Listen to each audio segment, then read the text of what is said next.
40 दिन 40 रात तक लगातार बारिश होती रही। इतनी बारिश हुई पहाड़ भी पानी में डूब गए। जितने पेड़, जितने पौधे, जितने फल, जितनी सब्जियां, जितने जानवर, जितने इंसान, सब उस पानी में डूबकर खत्म हो गए।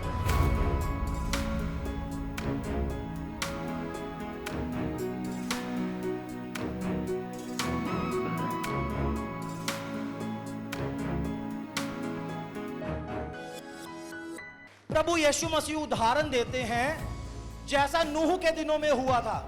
अगर आप बाइबल की पहली किताब को, उत्पत्ति की किताब को पढ़ोगे, उत्पत्ति की किताब में जब परमेश्वर ने मनुष्यों को बनाया, सारी पृथ्वी मनुष्यों से भर गई, तो परमेश्वर ने क्या देखा कि जो मनुष्य है वो बहुत ज्यादा पाप करने लगे हैं। तो परमेश्वर ने जल प्रलय को इस दुनिया में दिया।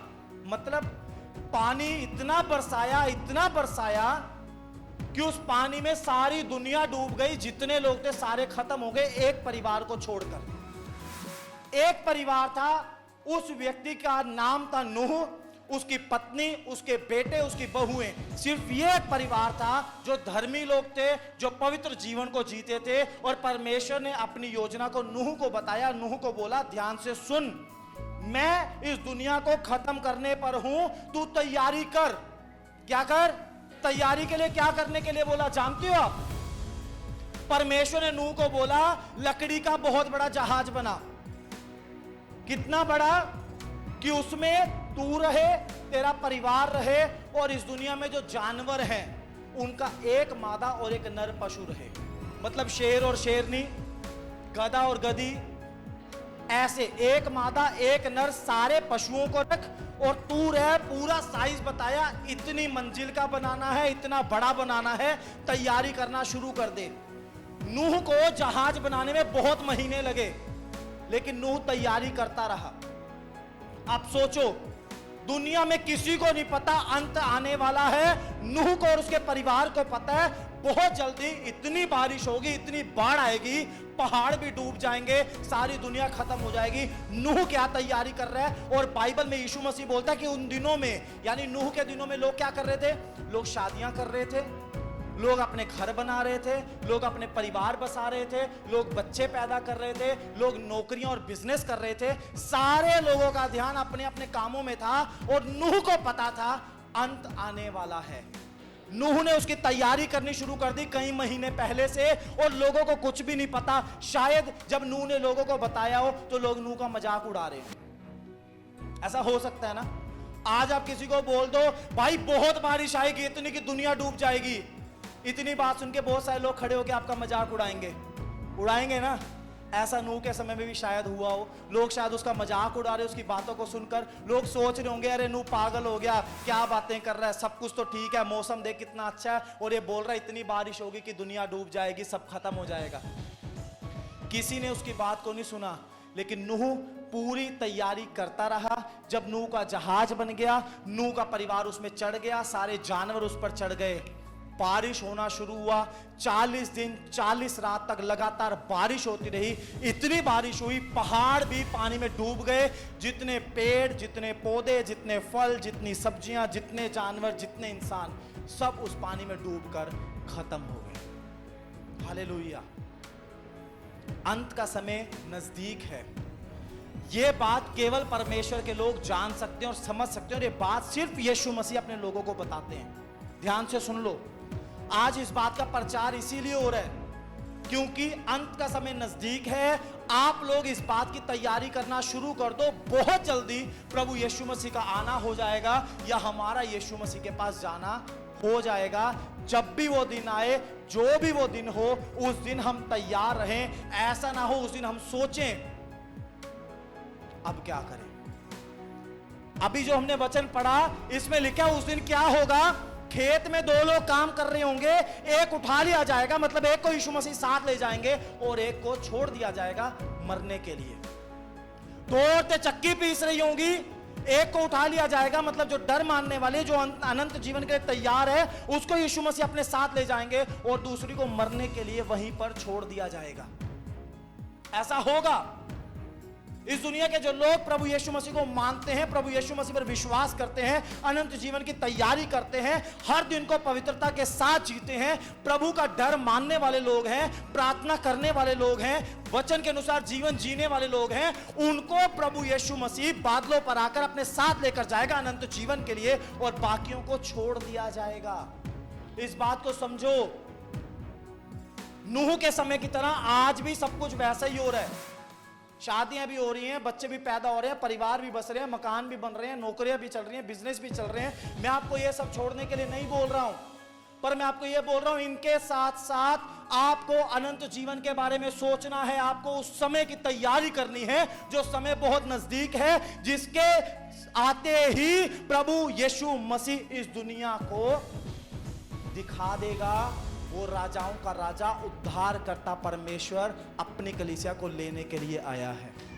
अनंत जीवन के बारे में सोचना, अनंत जीवन की तैयारी करना और अनंत जीवन के लिए प्रभु के पीछे चलना बहुत जरूरी है। संसारिकता में, संसार के कामों में इतना बिजी ना हो जाओ, इतने दुखी ना हो जाओ। पास्टर जी हमारे पास तो नौकरी नहीं है, पास्टर जी हमारा तो बिजनेस ही नहीं चल रहा, पास्टर जी हमारा तो मकान इतने सालों से किराए पे है, हमारा तो अपना मकान ही नहीं बना आज तक, पास्टर जी बेटी का तो रिश्ता ही नहीं हो रहा, पास्टर जी मेरे बेटे की तो शादी नहीं हो रही।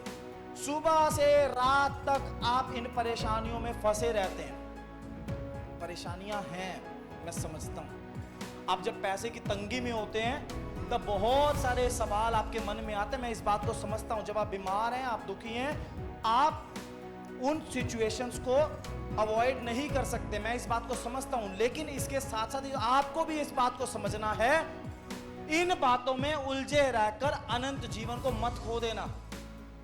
चर्च में गए थे, कई महीने जाते रहे, कुछ काम बन गए, कुछ तो नहीं बने, इसलिए हमने चर्च में जाना छोड़ दिया। हमने तो यीशु मसीह को छोड़ दिया जी, यीशु मसीह को छोड़ दिया, इस दुनिया में सुख ले लिया, अनंत जीवन नहीं मिलेगा। अनंत जीवन देने वाला यीशु मसीह है। वो बोलता है, स्वर्ग के नीचे मनुष्यों के बीच में कोई दूसरा नाम नहीं दिया गया जिसके द्वारा हम उद्धार को पा सके। यीशु मसीह के पीछे चलो, अनंत जीवन की तैयारी करो। इस दुनिया में जो आपकी जरूरतें हैं, वो सब जरूरतों को पूरा करने वाला परमेश्वर जिंदा है, जरूर आपकी जरूरतों को पूरा करेगा। आप फिक्र मत करो, जब वो आपको अनंत जीवन दे सकता है, आपके लिए अपने इकलौते बेटे को इस दुनिया में कुर्बान कर सकता है, तो आपके लिए क्या रख छोड़ेगा। बाइबल बोलती है, जिसने तुम्हारे लिए अपने इकलौते निज पुत्र को नहीं रख छोड़ा, वो तुम्हारे लिए क्या रख छोड़ेगा। जिसने आपके लिए यीशु मसीह को इस दुनिया में भेजा क्रूस के ऊपर बलिदान होने के लिए, क्या वो आपको नौकरी नहीं दे सकता? क्या बिजनेस नहीं दे सकता? क्या वो को पैसे की बरकत नहीं दे सकता? क्या वो आपको कर्जे से बाहर नहीं निकाल सकता? वो सब कुछ करेगा, आज भी करेगा। बोलो हालेलुया। आज जितने बीमार आए हैं, दुखी आए हैं, परेशान आए हैं, आज वो यीशु के नाम से चमत्कारों को लेकर जाएंगे। लेकिन सिर्फ चमत्कारों के लिए, आशीषों के लिए, नौकरी और बिजनेस चलाने के लिए, कर्जे से बाहर आने के लिए आप चर्च में आ रहे हो, यीशु के पीछे चल रहे हो, अपने आप को धोखा दे रहे हो। आप इस काम को छोड़कर अनंत जीवन के लिए, उद्धार पाने के लिए, मोक्ष की प्राप्ति के लिए, अनंत जीवन को लेने के लिए प्रभु यीशु मसीह के पीछे चलो। आप अगर उस जीवन के बारे में सोचना शुरू कर दोगे, अनंत जीवन के बारे में, इस दुनिया के दुख आपको दुख लगना बंद हो जाएंगे। प्रभु का दास पौलुस पता क्या बोलता है? बोलता है, उस महिमा के, जो महिमा आने वाले समय की है, उस महिमा के सामने आज के कलेश कुछ भी नहीं है। पौलुस के साथ पता क्या क्या होता था? ध्यान से सुनो। पौलुस जो प्रभु का दास था, परमेश्वर की सेवा करने वाला था, जहाज में जा रहा है, सर्दियों का मौसम है, बर्फ पड़ी हुई है, बर्फ के ग्लेशियर समुद्र में जमे हुए हैं, जहाज टूट गया, सारी रात बर्फीले पानी में। एक बार नहीं हुआ, 3 बार हुआ। लोगों ने पकड़ के उसको 5 बार कोड़े मारे। यीशु मसीह ने 1 बार कोड़े खाए, पौलुस ने 5 बार खाए। लोहे की बेंतों से उसको पीटा, कभी कभी उसको भागना पड़ा, टोकरी में उसको डाल के उसको इतनी बड़ी ऊंची ऊंची दीवारें कूदनी पड़ी। बहुत दुख उठाया उसने, और फिर भी बोलता है, यह कलेश उस महिमा के सामने जो आने वाले समय की है कुछ भी नहीं है। आपके आज के दुख उस अनंत जीवन के सुख के सामने कुछ भी नहीं है। इन दुखों में भी प्रभु का धन्यवाद करो, क्योंकि इसके बाद जो सुख का जीवन है, जो अनंत काल का है, वो कभी भी खत्म होने वाला नहीं है। ये दुख अगर रहेगा भी आपकी जिंदगी में, कितने दिन, कितने साल, मैंने आपको क्या बोला, कितनी उम्र, 70, 80, 90, 100, इतना हो सकता है ना। कितने रह गए हैं? कोई 20 का है तो उसके 70 रह गए, कोई 30 का है उसके 60 रह गए, इतने तो रह गए। लेकिन जो अनंत काल का जीवन है उसका कोई समय सीमा नहीं है, वो हमेशा के लिए है, वो कभी खत्म होने वाला नहीं। तो इन दुखों को, समस्याओं को एक तरफ रख दो, ये इनको हैंडल प्रभु करेगा। आप हर दिन सुबह उठकर ये सोचो, मुझे अनंत जीवन पाने के लिए कितनी प्रार्थना की जरूरत है, मुझे अनंत जीवन में यीशु के साथ जीवन को जीने के लिए कितनी पवित्रता की जरूरत है। पश्चाताप का जीवन जियो, पवित्रता के साथ चलो, परमेश्वर आपको स्वर्ग में लेकर जाएगा, अनंत जीवन देगा और इस दुनिया में भी आपके जीवन को संभाल कर रखेगा। कितने लोगों को मेरी बात समझ में आ रही है? अनंत जीवन का मतलब समझते हैं ना? मोक्ष, मुक्ति, स्वर्ग का जीवन जो कभी खत्म होने वाला नहीं है। नरक से बचा लेगा, स्वर्ग में लेकर जाएगा, अगर आप ठीक ठीक तरीके से प्रभु की आज्ञाओं को मानेंगे। प्रभु की आज्ञाएं बहुत साधारण है। संडे को प्रभु की उपस्थिति में आओ, हर रोज यीशु मसीह के नाम से प्रार्थना करो, पवित्र शास्त्र बाइबल को पढ़ो और जो आज्ञाएं उसमें है उसको आप मानो। इतना कर लो, बाकी सब कुछ परमेश्वर आपके लिए पूरा करेगा। सभी भाई बहनों को जय मसीह की। अगर आप दिल्ली या दिल्ली के आसपास रहते हैं तो आप सब जरूर आएं लिविंग ग्रेस चर्च दिल्ली में। अधिक जानकारी के लिए दिए गए नंबर पर संपर्क करें।